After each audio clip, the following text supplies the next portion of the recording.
today, and our amazing trustee Alonso, who made this happen. I'd like to thank you all for coming and showing your support for what we're doing and for what our partners are doing. It's been the most incredible 24 hours for us, because yesterday morning we were part of the Paralympic Torch Relay. We had 5 relay participants, including Fred and Simeon, who are going to talk this afternoon.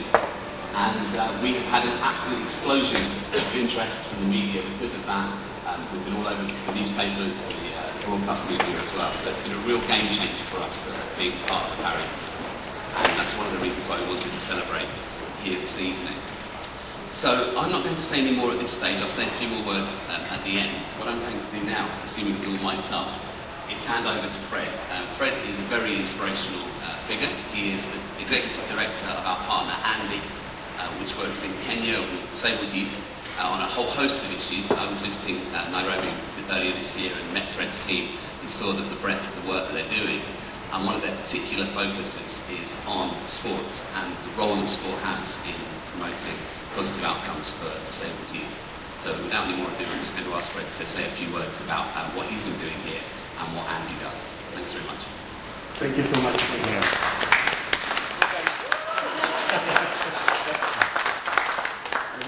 Part of the scripture. My name is Frederick Oko, and I'm the executive director of AbleChildAfrica for the Disabled, abbreviated as Andy. And our organization is founded by young people with disability, initially from the slums of Kibera, which maybe many of you have heard of. One of the largest slums is in sub-Saharan Africa. With incredible challenges for everybody, but more challenging for any person with disability who lives within this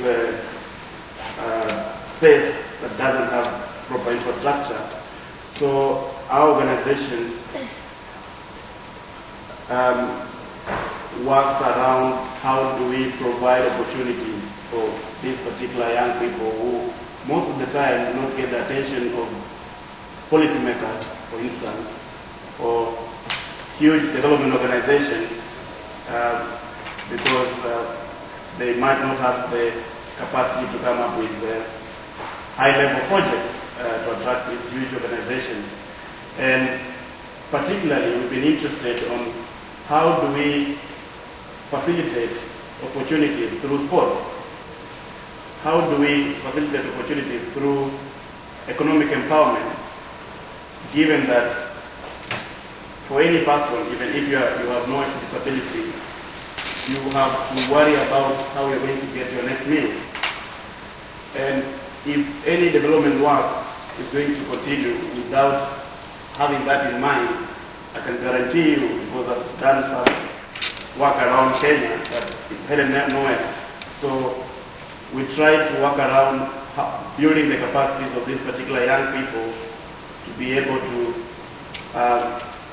fend for themselves, and by this, training in entrepreneurship, and business skills. How do you make a business plan? How do you source for funding?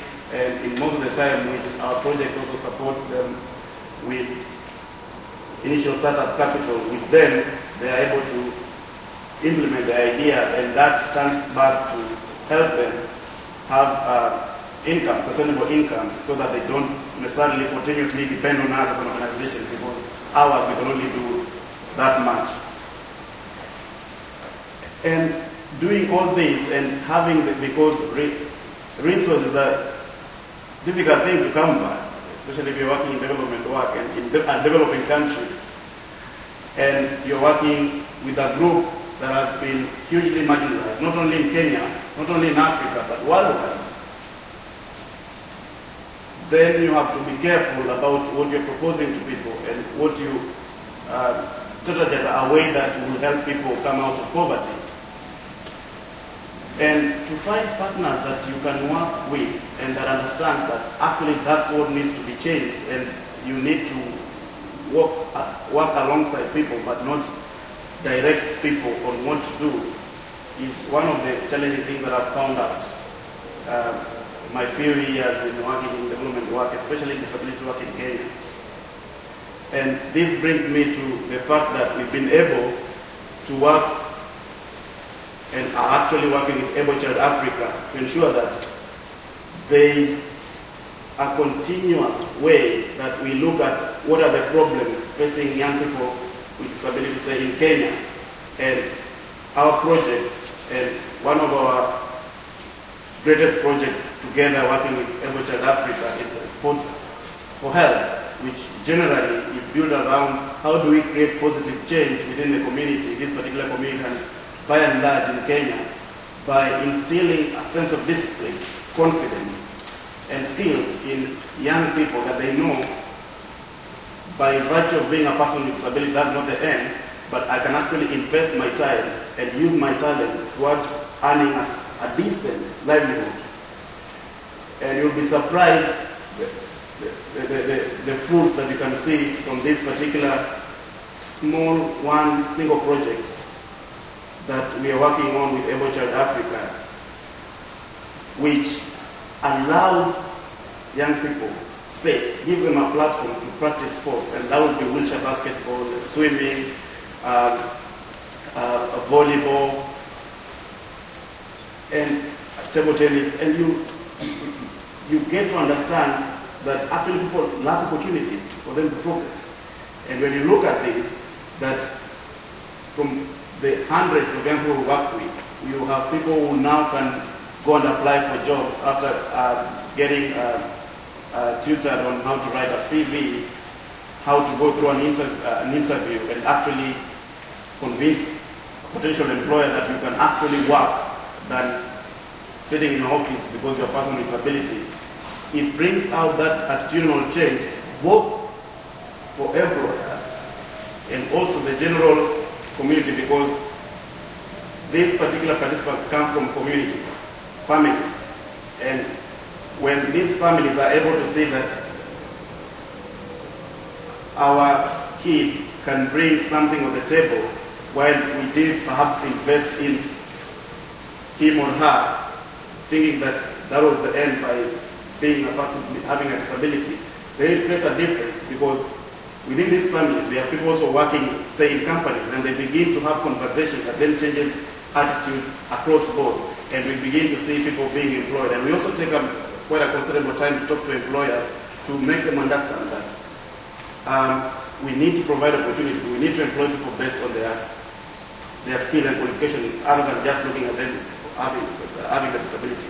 So, one simple way, for example, why we are here and why we come to London. I've never been to London. I've passed through Heathrow, but that actually is not London because that's an international space. But the reason I'm here is that one project that we implement with AbleChildAfrica, which I talked about, seeing somebody rise from a project beneficiary and really inspiring others to also come up as sports men and women, because she has already achieved. And if you will be watching television, I don't know which channel it will be, if you see somebody called Mary Nakumicha, you then understand this story that I'm telling you, that this particular individual has worked with us in our project, came into a project as a beneficiary, graduated, got the benefits of training, and now she's training other youngsters in table tennis, while she's going to be throwing javelin, and she's actually going to win. We are very sure that she's going to win a gold at the Paralympics. Mark my words, because there will be television that will be showing this. So we see how if you choose to invest in those talents and you provide these particular opportunities to people who are otherwise marginalized, there's a huge difference. And this is really why, I mean, I can talk on and on, why we like working with AbleChildAfrica, because when we told them that it's not going to be workshops that are going to deliver change to these young people, it's going to be meaningful projects that speak to them in the areas of talent.